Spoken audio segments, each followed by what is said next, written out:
වේවා. ඔන්න අද සුපුරුදු විදිහටම පුංචිමනිගේ YouTube නාලිකාවෙන් හංසනාවිල ඉන්න ඕගලන්ගේ ආලින්දයට අලුත් පොතක් ගැන book review එකක් අරගෙන.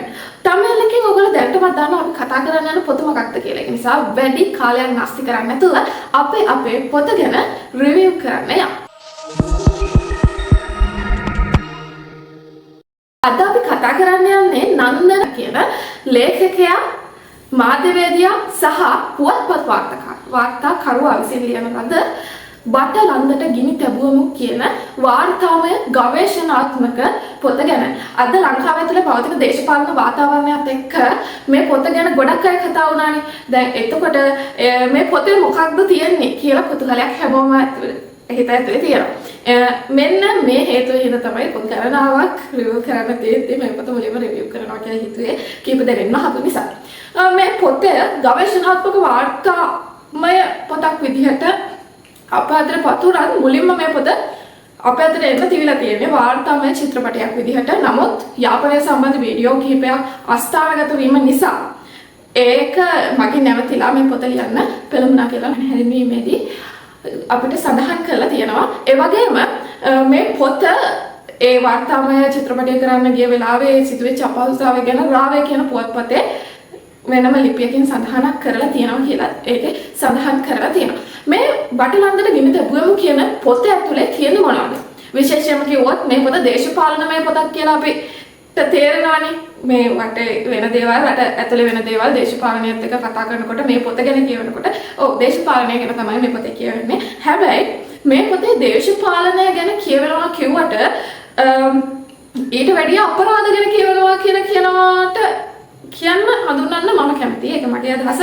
ඔයගොල්ලෝ කියලා බලලා කියන්න මේක මගේ අදහසට ඔයගොල්ලෝ එකද නැද්ද කියලා. මොකද මේ පොතේ දේශපාලනය කියන එක ඇතුලේ සහ ඉන් පිටත අපරාධ මෙහෙවන්නේ කොහොමද කියලා තමයි ගොඩක් වෙලාවට මෙහෙවුවේ කොහොමද කියන තමයි මේ පොතේ ගොඩක් තැන්වල සඳහන්. අපි දැනටමත් නිවුස් වලින් සමාජ මාධ්‍ය වලින් දන්නවා බටලන්ද නිවාස ව්‍යාපෘතිය ඉදි කරන්නේ කියලා. සපුගස්කන්ධ පොහොර යූරියා නිෂ්පාදනාගාරය ආශ්‍රිතව තමයි ඒකේ වැඩ කරන සේවකයන්ගේ, ඒ කියන්නේ විදේශීය සහ දේශීය සේවකයන්ගේ නවතන අවශ්‍යතාවය සම්පූර්ණ කරන්න තමයි සුපභෝගී විදිහට මේ නිවාස ව්‍යාපෘතිය ඉදි වෙන්නේ. එතකොට ආණ්ඩු මාරුවීම් දේශපාලන බලපෑම් ඔස්සේ ඉස්සරහට යන මේ නිවාස ව්‍යාපෘතිය ආණ්ඩුවේ බලපෑලියත් එක්ක වෙන පක්ෂයක් තිබ්බ පක්ෂය ඇරෙන වෙන පක්ෂයකට එනවා ලැබෙනවා එක්සත් ජාතික පක්ෂය අතර හම්බ වෙනවා. ඒකට ඒකේ ඉඳපු කම්කරුවම විදිහට ඒ කාලේ වැඩ කරපු රනිල් වික්‍රමසිංහ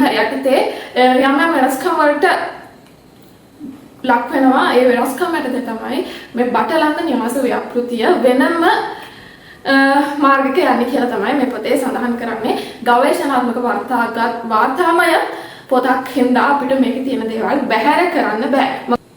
මොකද මේ පොතේ නන්දන වීරරත්නයා සඳහන් කරලා තියෙනවා මේවා පුවත්පත් වාර්තාකරුවන් සහ මාධ්‍ය නාලිකා වගේ දේවල් ගොඩක් එකතු වෙලා ගොඩක සාක්ෂි සහිතව තමයි මේක සඳහන් කරන්නේ කියලා. ඒ වගේම මේ පොතේ නන්දන වීරරත්නයා පැහැදිලිවම පෙන්නලා තියෙනවා ඊළඟට ඉදිරියේදී අනාගතයේදී මොකක්ම හරි සමාජයේ අපේ රටේ දේශපාලකයෝ වැරදි පාරක යනවා නම් ඒගොල්ලන්ගේ වැරදි නිවැරදි කරවන්න සහ ඒගොල්ලන්ව බලයෙන් පහ කරන්න මේ පොත අත්පොතක් කරගනීවි කියලා විශ්වාස කරනවා කියලා. ඒ කියන්නේ මේ පොතේ තිබ්බ ගොඩක් දේවල් සාක්ෂාධික මත ඒගොල්ලෝ යන්නේ එයා ලියලා තියෙන්නේ.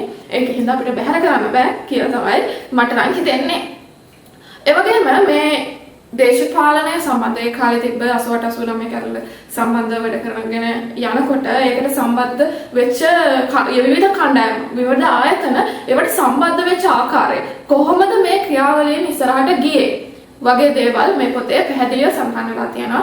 උදාහරණයක් විදිහට කැලණි විහාරයේ බලපෑම දේශපාලනයට තිබ්බ විදිය, දේශපාලනයේ බලපෑම කැලණි විහාරයට තිබ්බ විදිය, ඒ වගේම යාපනය, ජපුර, කැලණි, කොළඹ කියන විශ්වවිද්‍යාලවල දේශපාලනය සහ ඒවට රටේ දේශපාලනය බලපාපු හැටි සහ ඒගොල්ලන්ගේ සරසවි වල දේශපාලනය ආණ්ඩුවේ දේශපාලනයට බලපාපු විදිහ වගේම විද්‍යාලංකාර පිරිවෙන ඒ වගේම පොලිසිය වගේ දැන් තරුණ සේවා සභාව ගොඩක් ඔය වගේ ගොඩක් ආයතන සහ පුද්ගලයෝ ගොඩක් මෙන්න මේ බටලන්ද ව්‍යාපෘතිය ආශ්‍රයෙන් කෙරිච්ච සමහර අපරාධ අපරාධ වලට සම්බන්ධ බව ගොඩාක් වෙලාවට පෙරලා යනවා.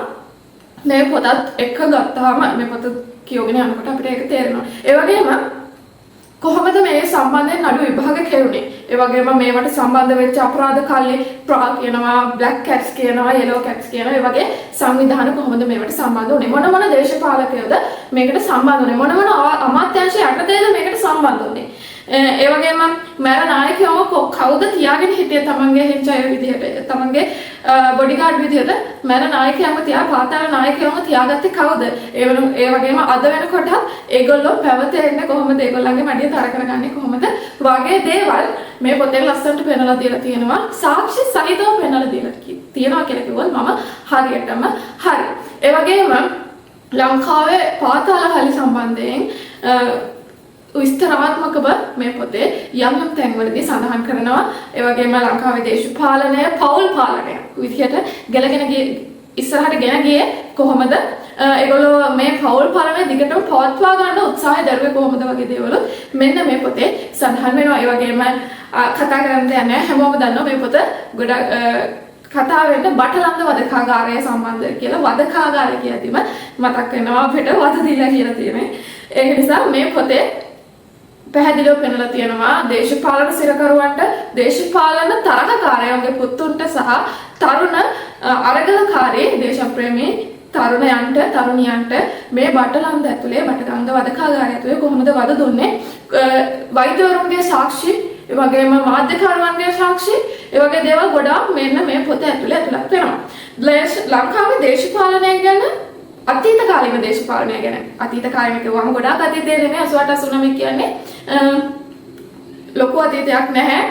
අපේ දේශපාලනය දිහා වැත්තනම මේක ඇත්තටම හරි ළඟ අතීතයක් විදිහට තමයි අපිට හිතන්න පුළුවන්. ඒ හේතු කාරණා හින්දාම සමහර විටක 2022 2019 ප්‍රශ්න ඇති වෙනවා. ඒ වගේම අරගල සිද්ධ වෙනවා කියලා මේ පොතේ පෙන්නලා දෙනවා. අදටත් ඒ ප්‍රශ්න පවතිනවා. निराකරණය කරන්න දේශපාලකයන්ට වගේම निराකරණය කරන්න කැමැති සහ උත්සාහ කරන දේශපාලකයන්ට තැන දෙන්න ඕන කියන එක මෙන්න මේ පොතේ ලස්සනට පෙන්නලා දීලා තියෙනවා. සාක්ෂි සාධක ඇතුව කියලා මම ආයෙත් මතක් කරන්න කැමතියි.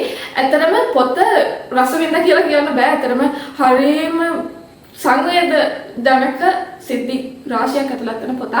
අපිට අපේ අතීතය, අපේ රටේ අතීතය කොච්චර ක්‍රූර විදියට දේශපාලකයෝ අපේ රට, අපේ සල්ලි, අපේ ජීවිත නාස්ති කරන්න වෙරදරලා තියනවද, නාස්ති කරලා තියනවද, මේ තත්ත්වය අපි ඉන්න හේතුව මොකද්ද කියලා පොඩි උදාහරණ නෙමෙයි, ටිකක් ලොකු සාක්ෂි සහිත උදාහරණ එක්ක මේ පොතේ ලස්සනට නන්දන වීරරත්නයන් පෙන්නලා දීලා තියෙනවා.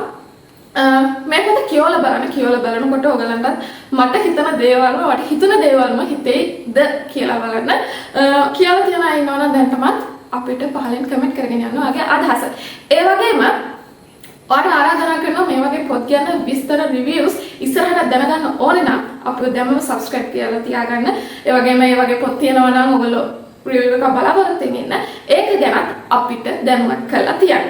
එහෙනම් අදට අපි ගිහිල්ලා තව දෙයක් තියෙනවා කියන්න. යාළුවෝ ඉන්නවනම් ඔයාගේ book reviews හොයන පොත් වලට ආස යාළුවෝ ඉන්නවනම් ඒගොල්ලන්ටත් අපි share කරන්න, යාට subscribe කරන්න කියන්න. එහෙනම් අදට අපි ගිහිල්ලා ඊළඟ දවසේ ආව හම් වෙන බලාපොරොත්තු වෙනවා. හැමෝටම සුබම සුබ දවසක් වේවා.